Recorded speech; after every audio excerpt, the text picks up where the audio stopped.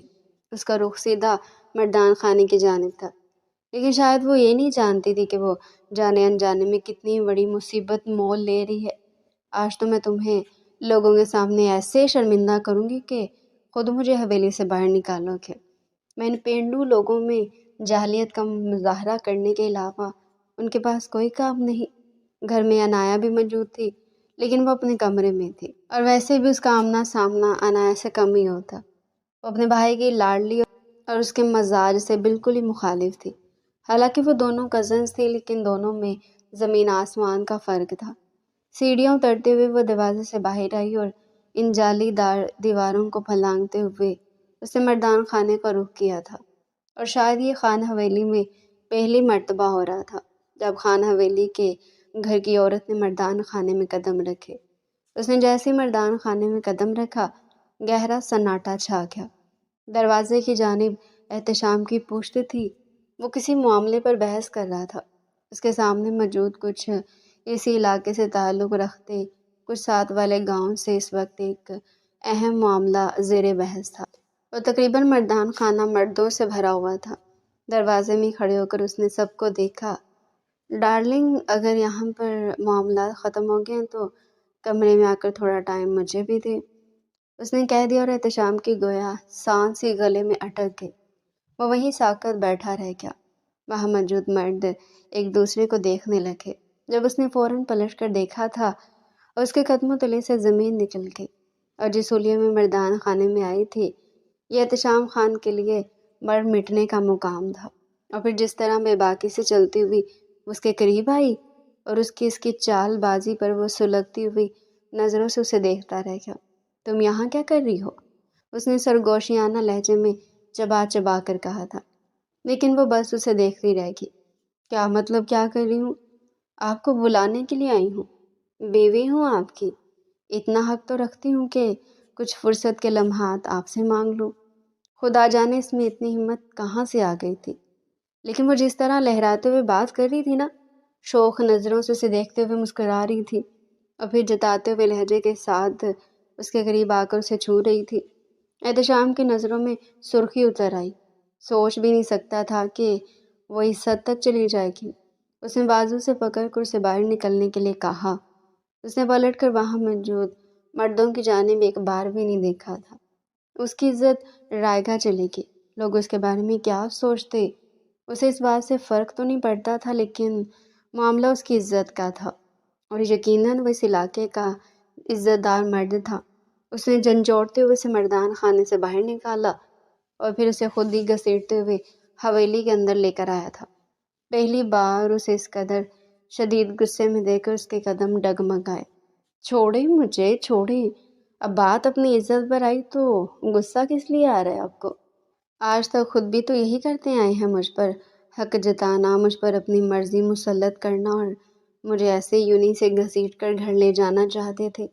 سوچے مجھ سے منسلک لوگوں کے سامنے میری عزت کیا رہ جاتی ہوگی۔ وہ دیکھتی جا رہی تھی۔ انایا فوراً کمرے سے باہر نکل آئی اور گھر کے ملازمین بھی متوجہ ہوئے تھے، لیکن اس وقت احتشام پر جنون سوار تھا۔ وہ اس کی بدتمیزیوں کو متواتر برداشت کر رہا تھا۔ وہ مسلسل اپنی حد پار کرتی جا رہی تھی، لیکن وہ پھر بھی خاموش تھا، یہ سوچتے ہوئے کہ وہ اسے موقع دے دے، اسے محبت سے اپنے پاس رکھے۔ یہ سچ تھا کہ وہ شائستہ بیگم سے بے تحاشا محبت کرتا تھا، اور اس نے عہد لے رکھا تھا ان سے کہ وہ ان کی امانت کو ہمیشہ سمیٹ کر اپنے پاس رکھے گا۔ لیکن جو حالات آج اس نے دیکھے وہ حقیقت میں بھی بھٹ چکا تھا۔ اسے کمرے میں لانے کے بعد اس نے کمرہ لاک کر دیا۔ اسے بیڈ پر دھکیلتے ہوئے وہ سرخ نظروں سے اسے دیکھ رہا تھا، اور پہلی بار اس کے وجود میں شدید کپکپاہٹ دوڑ گئی۔ وہ جلدی سے اٹھتے ہوئے سے دور ہو گئی۔ میرے قریب مت آنا احتشام۔ وہ مسلسل اسے دور جا رہی تھی، لیکن احتشام نے گھسیٹتے اسے اپنے قریب کر لیا۔ خبردار، اگر مجھ سے دور جانے کی کوشش کی تو میں بہت برا پیش آؤں گا تمہارے ساتھ۔ وہ مسلسل اس پر حاوی ہو رہا تھا۔ آج میں تمہیں احساس دلاؤں گا کہ اس رشتے کی نوعیت کیا ہے۔ مجھے سمجھتے کیا ہو؟ چھوڑے مجھے احتشام، پلیز۔ میں نے ایسا نہیں چاہا تھا، میں صرف اس حویلی سے جانا چاہتی ہوں۔ اور احتشام نے اس کی گردن کو سختی سے دبوچ لیا۔ میں تمہاری ہر بدتمیزی کو برداشت کرتا رہا، یہ سوچ کر کہ یہ تمہاری معصومیت ہے، لیکن تم میرے سر چڑھ کر ناچنے لگی۔ آخر تم چاہتی کیا ہو؟ کیا تمہارے لیے میری عزت کوئی معنی نہیں رکھتی؟ میرا وقار، میرا بھرم اور میرا نام تمہارے لیے کوئی حیثیت نہیں رکھتا؟ وہ اتنی شدت سے دہاڑا تھا کہ وہ دہلتے ہوئے 2 قدم دور ہو گئی۔ احتشام پر غصہ اس قدر سوار تھا کہ آج وہ اسے معصوم نہیں لگی۔ وہ رو رہی تھی، لیکن پھر بھی وہ اس پر اپنا غصہ ظاہر کر رہا تھا، اور اس روز وہ حقیقی معنوں میں اسے خوفزدہ ہوئی۔ احتشام نے اسے بیڈ پر دھکیلا اور ڈرا سے گن نکالتے ہوئے اس کے سر پر تان لی تھی۔ آج میں ختم کر دوں گا تمہیں بھی اور اس رشتے کی حقیقت کو بھی، تاکہ پھر مجھے تمہارے لیے کوئی پچھتاوا نہ رہے۔ وہ اسے خوفزدہ کر رہا تھا، اور وہ بہت ہی زیادہ خوفزدہ ہوگی۔ سہمتے ہوئے وہ فرش پر بیٹھی اور اس نے اپنے کانوں پر ہاتھ رکھ لیے تھے۔ وہ چیخ پڑی، خدا کے لیے مجھے جانے دے، میں نے ایسا نہیں سوچا تھا، میں صرف اپنی بات کو اس سے پہلے کہ مکمل کر پاتی۔ احتشام نے اسے دبوچتے ہوئے ایک بار پھر اپنے قریب کر لیا۔ آج فرار اتنا جلدی نہیں ہے، یا پھر مجھے اپنی قربت بخشو گی یا پھر میرے ہاتھوں سے ختم ہو جاؤ گی۔ آج میں اس معاملے کو حل کر کے ہی رہوں گا۔ میں تمہیں بہت چھوٹ دیتی۔ اگر تمہیں میری زندگی میں رہنا تو خود کو بدلنا ہوگا۔ اگر تمہارے لیے میرا نام کوئی بھی حیثیت رکھتا ہے تو تم اس بے باک حلیے سے باہر آؤ گی، ان خود ساختہ اصولوں کو بھول جاؤ گی، ورنہ تمہارا ختم ہو جانا میرے ہاتھوں سے لکھا ہے۔ اور اس سے پہلے کہ میں اس رشتے کی نازک ڈور کو ہمیشہ کے لیے ختم کرتے ہوئے تمہیں اس رشتے سے آزاد کر دوں گا، تاکہ تم آزاد فضا میں سانس لے سکو اور تمہارے اندر کی گھٹن ختم ہو۔ کسی اچھوت چیز کی طرح اس روز احتشام نے اسے خود سے دور دھکیل دیا۔ مجھے نفرت ہو رہی ہے تمہارے وجود سے بھی، جو دوسروں کے لیے دکھاوے کا باعث بنا ہوا ہے۔ مجھے تمہارے نام سے بھی نفرت ہو رہی ہے، اور بہت جلد میں تمہیں فرار دے کر ہمیشہ کے لیے تمہیں آزاد کر دوں گا، تاکہ تم اپنی زندگی جی سکو۔ نہیں خیال کہ تم کبھی سدھرنے والی ہو۔ اسے وہی سسکتا ہوا چھوڑ کر کمرے سے باہر چلا گیا۔ اس روز اس نے احتشام خان کے مان کو توڑ ڈالا تھا۔ اس کا بھرم، اس کا مان، اس کا غرور ٹوٹ چکا تھا۔ وہ سمجھتا تھا کہ وہ اس سے محبت کرتی ہے، ایک دن اس کی خاطر خود کو بدلنا شروع کر دے گی، یا پھر جس روز احتشام کی قربتوں سے آشنا ہو جائے گی اس کی محبت میں رنگ کر اپنے سارے اصولوں کو بھول جائے گی۔ لیکن وہ غلط تھا۔ اس روز وہ رات دیر تک ٹیرس پر کھڑا سگریٹ پر سگریٹ پھونکتا رہا۔ اسے وہ لمحہ ہرگز نہیں بھول رہا تھا۔ وہ لوگوں کی آنکھوں میں موجود عجیب سے سوالات، اس کا بے باک حلیے میں سب کے سامنے آ جانا، یعنی وہ اسے ذہنی طور پر ٹارچر کر رہی تھی، صرف اور صرف اس رشتے سے آزادی حاصل کرنے کے لیے، جبکہ دوسری جانب وہ احتشام سے حد سے زیادہ خوفزدہ ہوگی۔ احتشام جیسے کہہ رہا تھا کہ وہ اگر یہاں سے جانا چاہتی ہے تو اس حویلی سے چلی جائے، کیونکہ اب وہ مزید اسے اپنے سامنے برداشت نہیں کر سکتا۔ اگر اس کی زندگی میں رہنا ہے تو سدھر کر رہے، ورنہ وہ اسے خود سے دور کرنے میں ایک لمحہ بھی نہیں لگائے گا۔ اور وہ جانتی تھی کہ اگر احتشام نے کہہ دیا ہے تو وہ کر کے دکھائے گا۔ اس نے اپنا سامان چپ چاپ پیک کر دیا۔ اس روز وہ اپنی زندگی کو خلاصے کی صورت میں دیکھ کر اس نہایت افسوس اور شرمندگی گھیر رہی تھی۔